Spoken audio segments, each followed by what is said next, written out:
great things we're doing. We're in the process of uploading and putting out an entire catering platform from start to finish. It is not as detailed as I really want it to be, but if you follow what we did, then you'll get pretty darn close and can start your own catering company if you want to.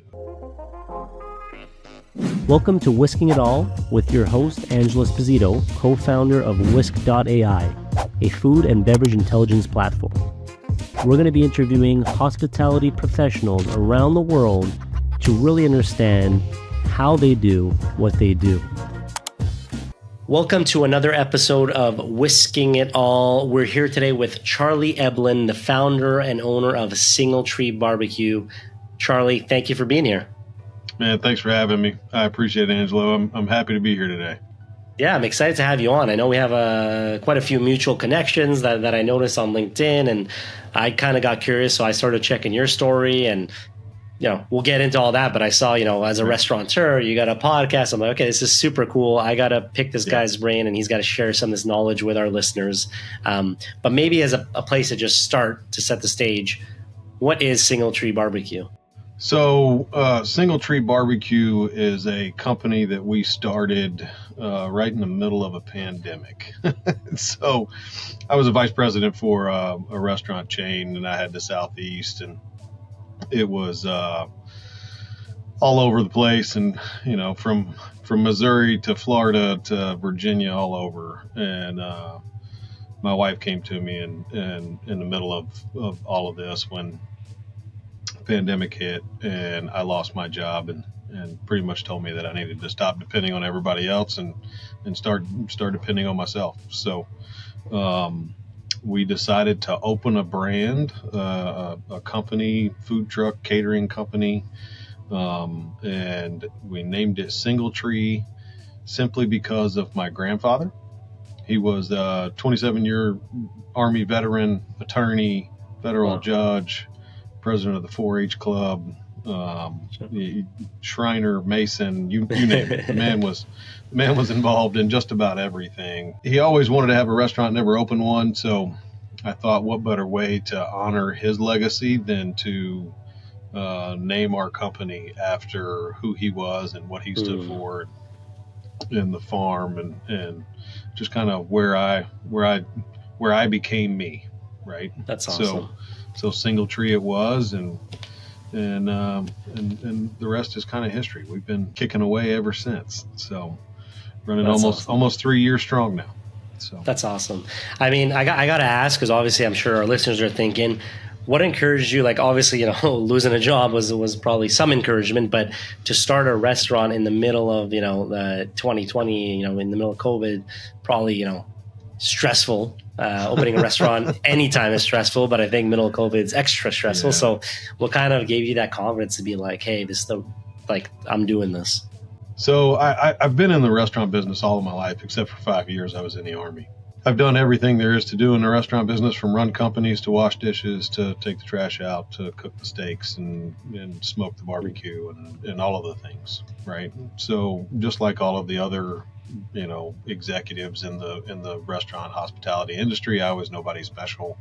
I worked my way up through the ranks to try to continue to do more and make a bigger impact. And it's really all I know.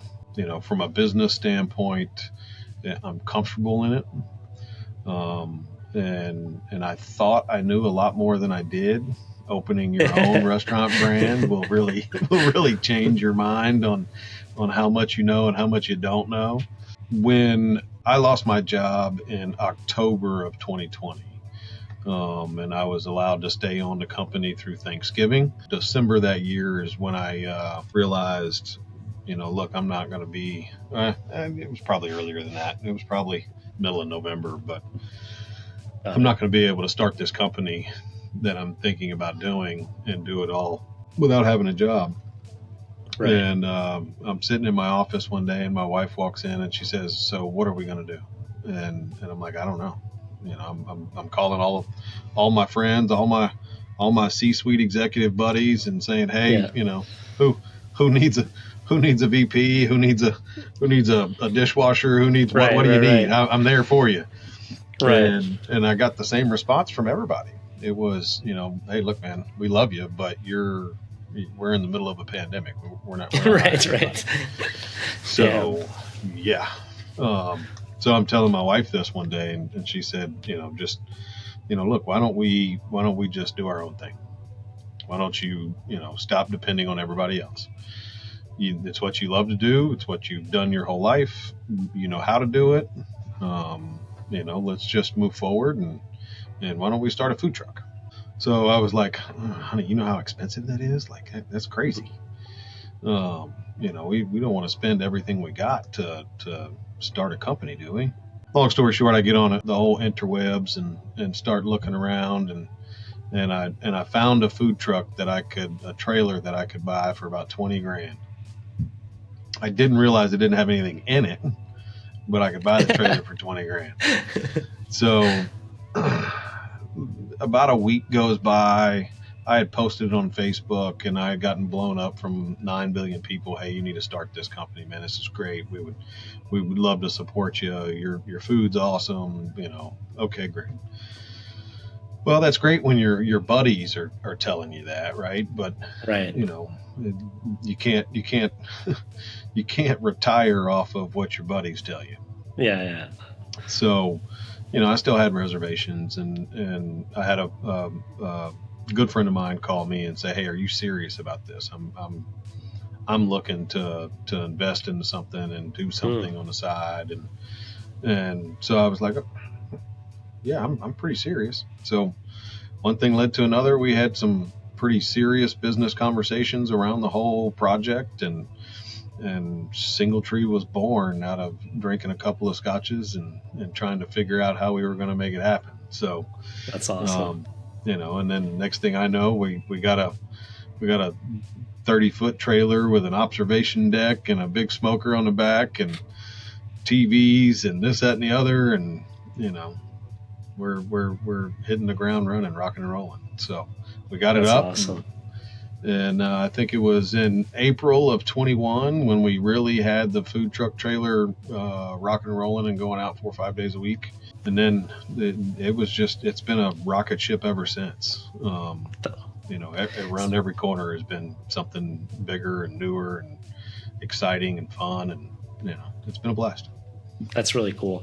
And, for people listening, we have a lot of restaurant operators that listen in. And so I always like to just share maybe, some of the experiences. So, opening from scratch, obviously, I'm sure we're going to go through a lot of experience just on the operational side, and you being, VP, you have got a ton to share. But in terms of opening something from scratch, like, can you walk us through that? What did that look like? So you got the idea, you got the name, which is, inspired from your grandfather's farm, and a really cool story behind that. Barbecue. So like, what do the steps look like? Step one, you're like, okay, cool. I think I got this investor. He's in, I'm in. Let's start. Yeah, that's when, what does that look like? That's when the realness kind of hits the fan, right? When you go from, man, I got a really cool idea, right, to execution, to okay, now we're doing it. The world changes, right? So the hard part for me was, I was vice president of operations for the Southeast. So my level of systems and processes and functionality of operation, and how we, what times we open and what times we close, and all the things, all of the procedural things was like, yeah, I can write that in about 10 minutes. No big deal. Right. You mean I got 144 square feet I got to worry about now? Good. Easy, yeah. It's not 10,000, 15,000, 20,000 square feet building. Okay, great. I got 144 of them. Awesome. And my business partner, we were writing a pro forma and for the first year, and trying to get sales projections down. That was one of the first things that we were looking at was, okay, well, what do we think we can do? Like, we really need to plan out, year 1, year 2, year 3, 5, see where we're going. And I told him, he said, well, how many events a week do you think you can do? And I went, well, I'll be out every day. I'll take Sundays off. No big deal. And, man, you learn real quick. That's hard to do. When you're the guy that's prepping, when you're the guy that's cooking, when you're the guy that's selling, when you're the guy that's cleaning, and you're the guy that's dragging the trailer and parking it and cleaning it up, putting it up, and storing everything. So the learnings for me were there was a lot of things we learned on the front end from permitting and taxes and all the insurance and everything that you got to have and how to be covered, and some places need this insurance, some places need that. Trying to get all of that squared away was challenging because I had never done that side of the business before. I always had a department that took care of those things, right? We had an opening team that took care of those things. But so learning all of that was fun and challenging at times because we had to, we did things backwards, right? We went and got this permit before we got that permit that we needed to get the next permit. So, you had to go in circles sometimes to figure it out, but you figure it out. One of the hardest things, though, for me to learn was I always thought that I was one of the hardest workers in the room. I always thought that I worked really hard. I've never shied away from working hard, so it doesn't bother me to work hard. Right. But when it is 100% your dollar and your dime, you don't realize how hard you're gonna work. You don't realize that if you gotta pay your light bill and you don't have any events coming in, you realize how hard you'll work to go get those events to pay the light bill, right? It's a totally different. It's just a total different mindset. Yeah. The last couple of weeks, we've been talking a lot about burnout with people. I've had a lot of people ask me inside the restaurant, inside the four walls, that come and see me, whatever it may be, podcast, phone calls, etc. How do you prevent burnout? Well, for me, there's no plan B. Burnout's not an option. Right. That's how I prevent it. There's just no option. Right. So that's crazy. It's when it's not an option to be tired. It's not an option for you to sleep in, right? It's what you do. So it's a different world. I had never experienced that being in the corporate side of the business. And that was one of the hardest things, is how do you operate when you're exhausted and you don't have a choice?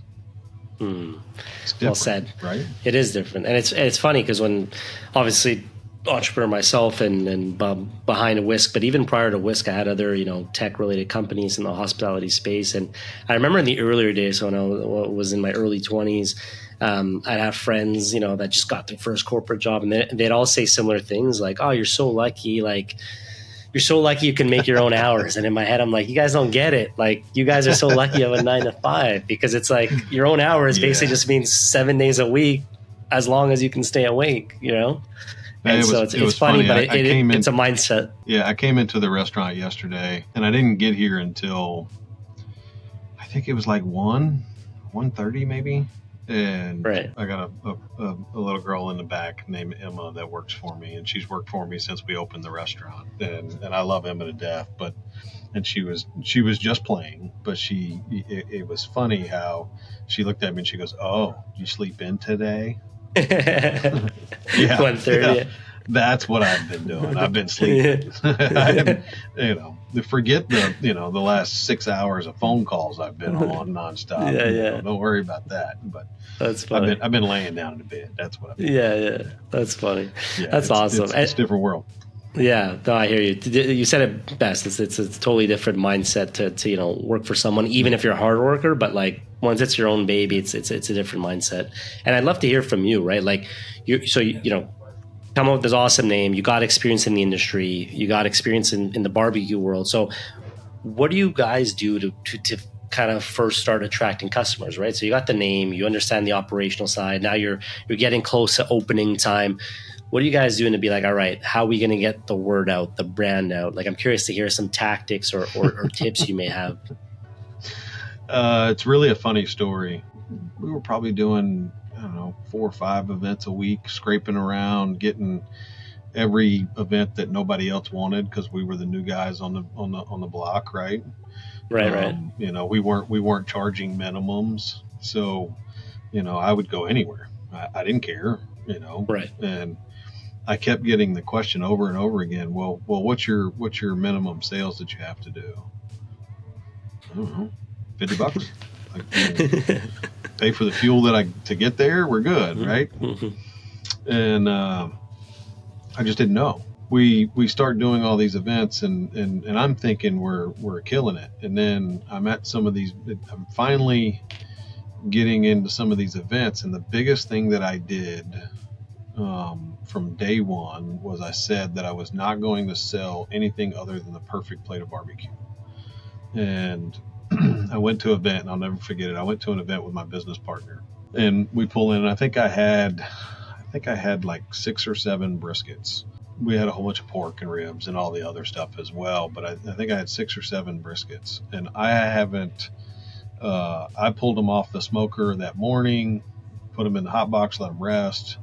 The event was at like 4 or 5 o'clock that night, and I pull all the briskets out, get to the first one. We've already sold the plate that we're gonna use. I haven't looked at it yet, and I open up the brisket, and it's just absolute garbage. Just absolute garbage. I don't know what happened. I don't know if the smoker got hot overnight and just burn them, whatever it was, but it was garbage. Shit. So I told my partner, I said, man, I can't use this one. So I threw it away. Went and got another one. Same thing. Went and got another one. Same thing. I get down to the last brisket, and it's fine. And the way I had them stacked in the smoker, it was on the very top out of all of them. So it was a cabinet smoker on my food truck at the time. So you stacked them all up, and all the other ones took all the heat except for the top. Right. One, and it cooked Oh, fine. God. So I had one brisket for this entire event, but I threw them all out. I threw all of them out except for one. Got that plate sold. I told him, I said, look, we probably got 10 plates of brisket, 15 plates of brisket is about all we got. And I get to the very last one. I had to throw all of them away. Get to the very last one, and it's the only one that's okay because all the other ones took all the heat. Right. So it didn't burn it. If I sell those now, it's going to lose me thousands of dollars later, and it only cost me a couple $100 now. Right. And that was something who my business partner never worked in the food service in his life. Always been in IT, never worked in a restaurant, never washed dishes, never did anything in the restaurant business. And it was very difficult for him to understand. But what happened by doing things like that was we started building a name very, very fast on never getting a poor plate of food. Always our execution was extremely high because our menu was super, super simple. Smart. I wanted to be able to look, if you go to 100 food trucks, out of those 100 food trucks, 95 of them are going to be amazing food. They're going to have chefs behind them that can really, really cook, right? 100 of them, it's going to take you 20 minutes to get your food. Takes forever. I've never gone to a food truck and it just takes forever. Right? It didn't take forever to get it, right? Yeah. And it drives me crazy. Like you got so many people that are so talented running these amazing trucks, and they got tons of chef experience and tons of experience in the hospitality industry, and they're just like, you'll get it when you get it. And I'm like, what's going on? Drives me nuts. So I wanted to set ours up to where we got known for undeniable hospitality and the perfect plate of barbecue, right? That's what I wanted. I wanted at the end of the day, when you uttered the word Singletree Barbecue, that's what you thought of. Holy cow, how nice are those people? And holy cow, how good is that food? Those are the two things I cared about. And they're the two things that I really care about today. Yeah. So we built a name on that. And all of a sudden people started calling, and hey man, I got an event. It's going to be about 1,000 people. Would you be interested? Yeah, I'd love to come. Sure. Hey man, I got an event. It's going to be, 1,500 people. Would you be interested? Yeah. So instead of having to do, 8, 9, 10 events a week, I could do 5 and still have some sanity. Yeah. So we started doing that and just kept on going and then slowly started adding stuff to the menu. Slowly starting really putting our spin on barbecue. It essentially wrote my brick and mortar menu for me. To where when we opened this, it was, I had the bones of our full menu in 24 hours. It was tightening some things up and twisting some things here and there, and from a portion size standpoint, right. and just what it would look like on a plate versus a to-go box. Right. But it was super simple to do, and people expected it. I thought we were open this brick and mortar and we'd do $3,000 a week, $4,000 a week. Only closed on Mondays, half a day on Sunday. I thought we'd trickle in until people got to know us, and then we opened up almost with a $20,000 a week our first week. So, wow. That's awesome. it was incredible. Yeah, with me and 2 other employees. Wow. And my wife. Tight operation. Yeah, that's all. Of course not. That's awesome. So it was pretty crazy, but I really started. We got to that point. And I kind of skipped over it. I ended up meeting a gentleman by the name of Sean Walchef. Sean owns Cali Barbecue Media in San Diego, which and just an absolutely incredible guy. Yeah. He's huge into storytelling, an immense pusher of social media. Yeah. Tell your story because nobody's going to come and tell it for you. Mm-hmm. And I'm mid 40s, man. I had a Facebook, MySpace. Okay, we'll post. We keep up with our friends and family through there, and all the kids are on TikTok and Snapchat and all these other things. And a couple of years ago, I got on Twitter and kind of did it for a little while, but then fell apart. And okay. And so Sean gets on a Instagram live with me one day. We had a Zoom call scheduled, and he texted me right before and said, "Hey, let's just get on Instagram. We'll go live on Instagram and have the conversation." And I was like, "Okay, sure. Why do okay? Whatever."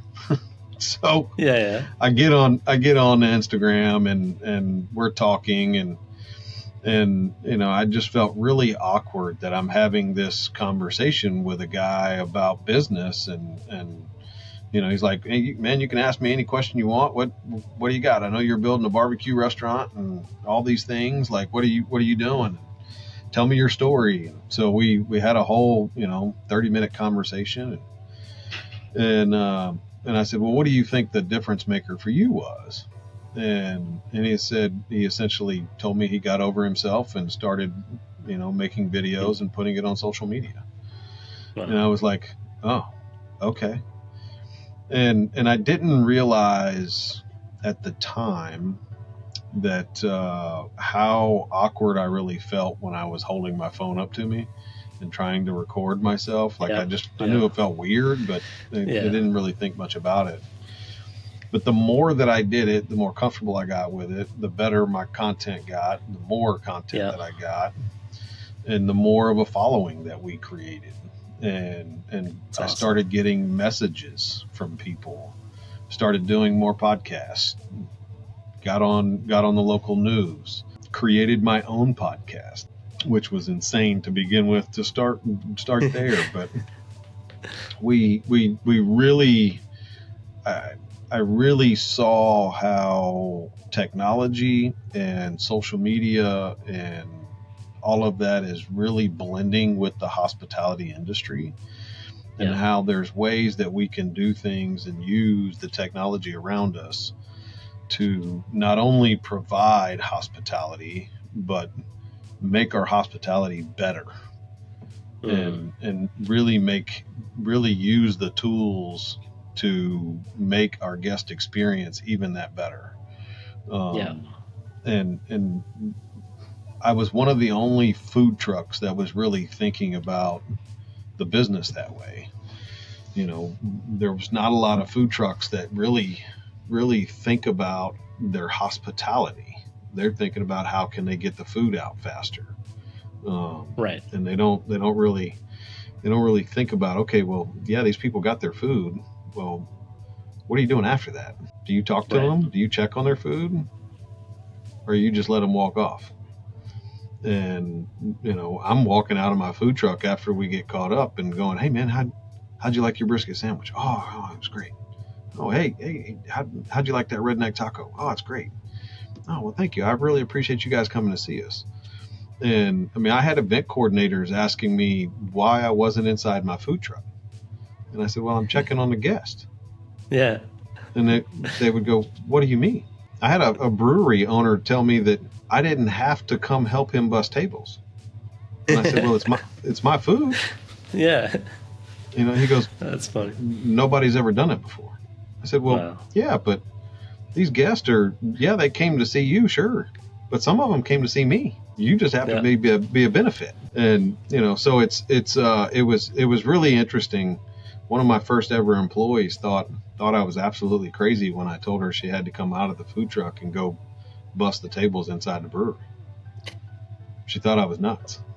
That's funny. I love it because there's some awesome nuggets, So just to recap, so for people listening, one great nugget to take away is definitely the idea around reputation. I love that about you and the story behind like not wanting to sell stuff that was probably passable, but like that's not the rep you're trying to build. And the costs the losses you were going to have in the cost of goods was was definitely not as much as reputation. So that's I think a massive nugget. And then the other one, which I love, is the shout out to Sean Walchef and the idea of like telling your story. And I think for people listening and we could probably get a bit deeper into this, but I think that's a super important one. And I love that you were, like you said, old school, maybe had a Facebook account. That's about it. Because hopefully that can inspire people listening, because it's like you don't have to be the most tech savvy person. You just have to start. And it was funny because when you were talking about like holding the phone and feeling awkward, I went through the same journey. And I'm like a pretty tech savvy guy, but like I hated being in public, and like you always think everyone's looking at you, but it's like nobody cares. But like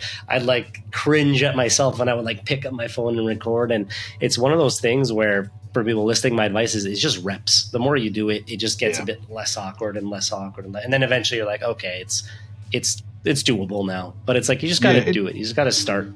The thing I tell all the entrepreneurs that I meet and run into is,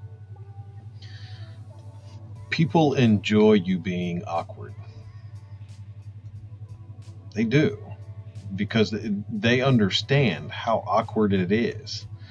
I mean, you can come through my restaurant on a Friday night and I'm standing in the middle of the dining room holding my phone up looking like I'm taking a selfie, right? And it's so funny because I did it a couple of months ago. I don't know, I think I deleted the picture by accident, but we were absolutely packed.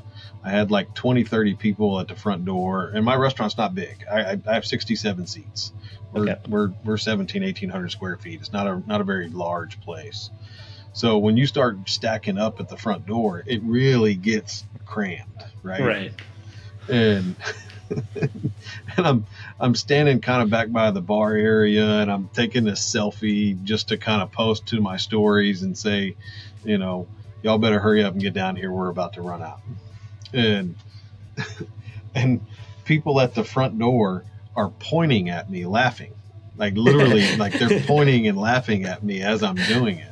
And I thought it was, I didn't realize it until after I had posted it in the whole 9 yards, but it was hilarious to me. Yeah. And you get past that. And what really got me past it was, probably last year. Was it last year? Yeah, last year. My son got selected for a baseball tournament in Pigeon Forge, Tennessee. And so we went up there, and it was really kind of the first weekend that I had ever really taken away from the store. and not been here. And so I was super nervous and super stressed the whole weekend. And it was great to be able to watch my son play ball in this pretty large baseball tournament. But, I'm super stressed. But Sunday morning before the tournament starts, we walk into whatever breakfast restaurant they wanted to go to that day. And it's a buffet. And we go, I go up and I'm scrounging through the buffet and picking out what I want. And I kind of look over my shoulder, and this guy is just staring a hole through me.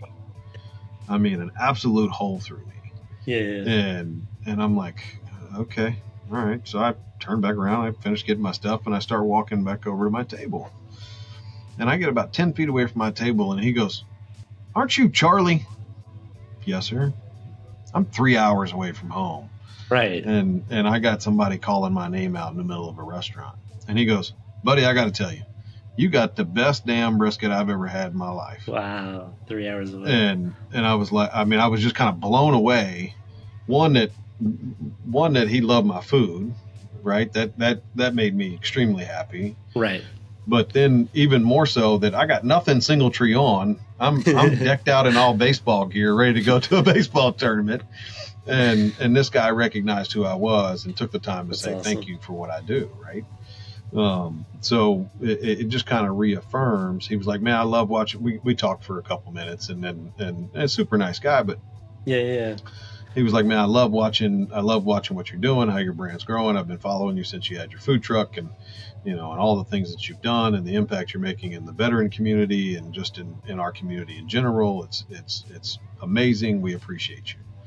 That's so cool. And all of it was from he's watching us on Instagram and Facebook and TikTok and all the things, to where he sees all the stuff that we're doing, and he sees all the stuff that we do day in and day out.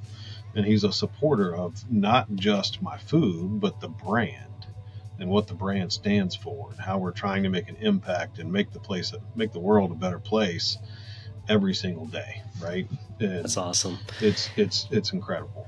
Yeah, and it's really cool, because I think for people listening, I think that there's a lesson there. It's not just like, okay, you did a bit of content or whatever. It's like, no, this was a big part of your strategy. You started telling your story, and it's not just that you have like amazing barbecue and you have your own podcast, but I was checking out online. I know you also are, really achieving amazing sales, but also getting recognized from platforms like entrepreneur.com, which I think is like, for the people listening, it's not just, all right, there's this barbecue guy I'm interviewing who's doing all right. It's like, no, this has started from a truck to now the actual brick and mortar to telling your story.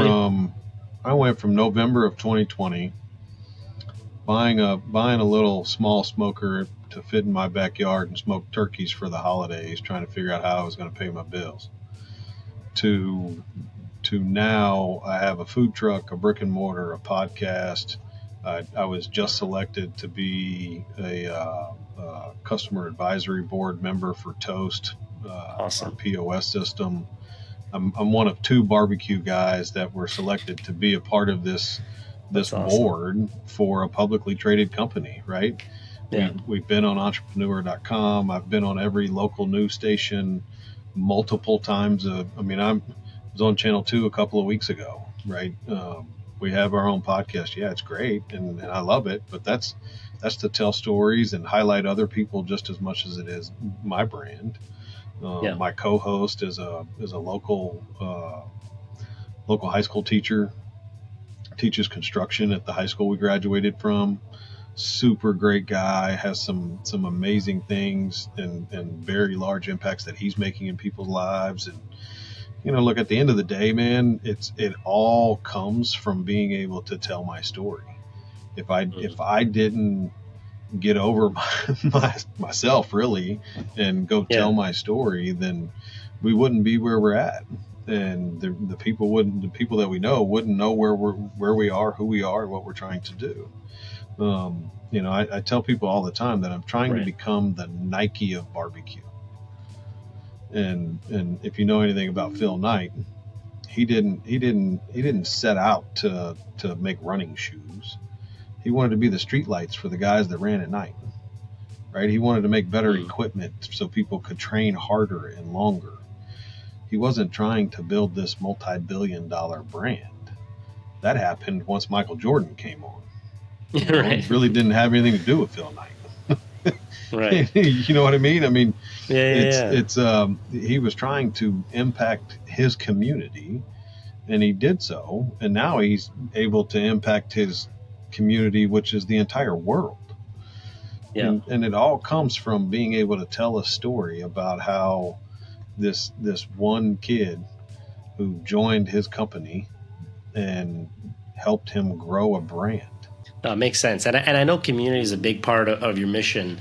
I see it on your site. I see it everywhere. You're mentioning it today. So I'd love to know, like, what are some ways maybe you and your team at Singletree Barbecue support your community, Any and every way we possibly can. So I try to do, at least once a year, I try to do a can drive for a group called the Atlas program.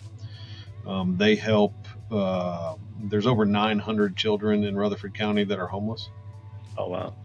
All in our school system homeless. So we try to raise money and cans and anything we can to donate to that organization, because that's, kids don't have the choice. And look, sometimes it's not the parents' fault either.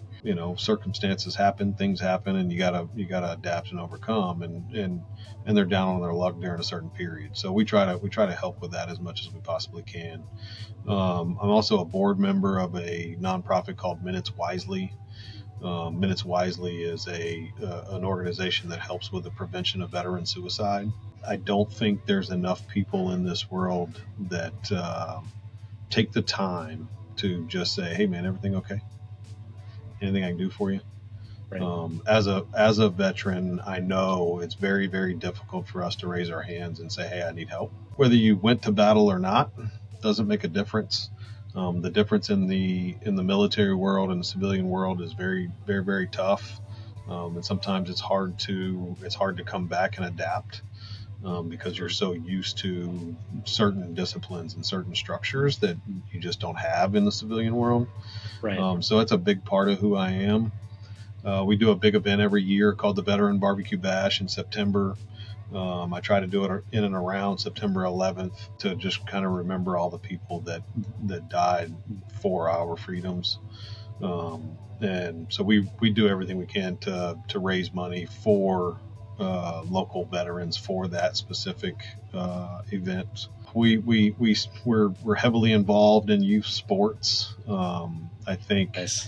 I think kids sports, having the right coaches and having the right people and having the right disciplines in your life as a child will help you grow to be a better person and be able to impact other people's lives in a positive direction, right? So I've picked a couple of coaches here in town that I really am passionate about how well they coach and their disciplines and the things, their priorities are my priorities. And so, I probably can't afford to spend the money that I spend on these people, but in these organizations, but you know what?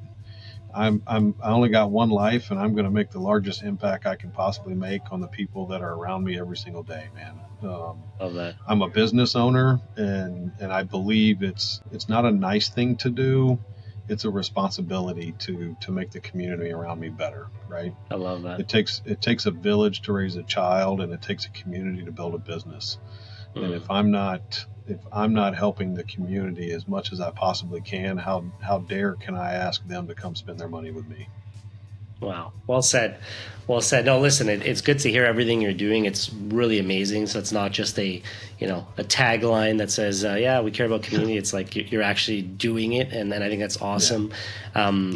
Really, really cool to hear like how you got from that corporate life to, starting from nothing to building this up. And then I think it's a really inspiring story for people listening. Any kind of advice when it just to kind of give them a little push in the right direction to start telling their story, any tactical advice you'd give them on how to start? They're like, I don't know what to film. I don't know where to start. Any initial guidance? So it's gonna sound generic, but I'll tell you this, it's about the truest thing you can possibly tell anybody. Everything you do is content. Everything. Whether it's a phone call, whether it's a text message, whether it's a picture, whether it's a video, whether it's you know, knitting a hat, a handkerchief, right? Sweeping the floor, you know, cooking brisket, whatever you do, everything you do is content. And what I will tell you is the question is always the same thing. Well, what should I video? The answer is yes. That's the answer, right? Yes, video. Yeah. And you know what? It's probably gonna suck, and that's okay. Yeah. It's fine. I've been doing it for years now, and my videos still suck on a regular basis. They do. But you'll learn there's apps out there that you can use. You can get CapCut, you can get Video Loop, you can get Canva, you can get all of these things that you can use to give you a template to make it. I am awful at editing videos. I got a 10-year-old that will spend 4 or 5 days on editing a video to put on TikTok, and it looks amazing. And I tell him all the time, I'm like, why don't you help me? Yeah, exactly. Like, do mine. And he's like, well, just send me the videos, Dad. I'll do it for you. Okay, great. Well, you're gonna get a workload, and I'm gonna start sending them. So I mean, but at the end of the day, man, to build a following, tell a story. You know, wake up in the morning and take a picture before you comb your hair and say, I didn't feel like working out today. I didn't feel like going to work today. I woke up this morning, I didn't feel like going to the gym. I didn't feel like coming to work. I wanted to stay home. I wanted to hang out with my wife, maybe go have lunch, cuddle with the dog on the couch. You know, I didn't want to do that, but I forced myself to do it. I got up. I had the discipline to get up and go do it and make it happen, and make the videos and post the videos and do the things. And you know, it doesn't have to be. Everybody's always so concerned with, okay, well, I got to make these videos and for my business. Well, you go to Singletree Barbecue's website. There's my dog's on there. You know, you go to our Instagram or Facebook or TikToks or any of those. There's baseball pictures and videos on there, right? There's pictures of us, you know, drinking bourbon and smoking cigars on the back porch when it's just, you know, me and the family hanging out. Like, for me, this is my life. It's not a business venture. One of my driving factors for the last 3 years is I had a quote unquote friend of mine look at me and my wife and say, how's that little food truck venture going for you? My life is doing pretty well, thank you. I appreciate you. We're doing all right. You know, we woke up this morning, we went and did an event, and now we're hanging out with you. So, you know, it's funny. Yeah. It's funny when you change the mentality and flip the switch. It's not a job, it's a life. And I get less quality time with my family now than I ever have. But that quality time that I do get now is 10 times better than it ever was, because it's us, right? And, that's awesome. And you know, I had we were on my podcast last night, and my co-host kind of did a round robin questions for me, and because I don't get interviewed too much anymore, but he said what you know, what at the end of the day, what do you want out of all this? And you know, when it comes down to it, I want my wife and kids to be proud of me. That's all I want. I don't need money. I don't need fame. I don't need a fancy car. I don't need fancy clothes. You know, I mean, these shirts I wear all the time are from a company called Poncho, and they're amazing, and I absolutely love them. And they partnered with us, and I get tons of shirts that I mean, they're amazing shirts. That's awesome. They're way too nice for me to be having, but they believe in us, and I believe in them, and we wear them, and I try to shout them out every chance I get. Same thing with Toast, awesome. Right? They're an amazing company, but you know, at the end of the day, I don't need the new boots or the new Jordans or the new iPhone. You know, I just need my wife and kids to love me and be proud of what I'm doing every day. And, well said. And if I can do that, then I'm the most successful person in this world. Well said. I love that. And for people, like, I do want to end off by allowing you to plug, you know, all the socials, all the stuff. So for people to find where you're at, what are some, I guess, website, maybe some of the social channels you're pretty active on? Yeah, so we are, the website is www.singletreebbq.com. If you are local, there's order now buttons there. There's link trees to all of our socials and everything on there as well. My social handles on all platforms are at Singletree BBQ. All of them are the same except for Twitter. That was my personal Twitter account. That is just, what is it? At Eblen Charlie. But if you type in Singletree, you can find me that way too. We have a podcast. Awesome. Our podcast is called Singletree Nation. We're on Spotify. We're on Apple. We're on all the platforms, wherever you like to listen to your podcast. And then we are also on YouTube, where all of the long form video, get that out in a second, will all be posted on there as well. If you like looking at my ugly mug when we're talking about all kinds of fun stuff, we got some great things we're doing. We're in the process of uploading and putting out an entire catering platform from start to finish, how to build and grow a catering platform from start to finish.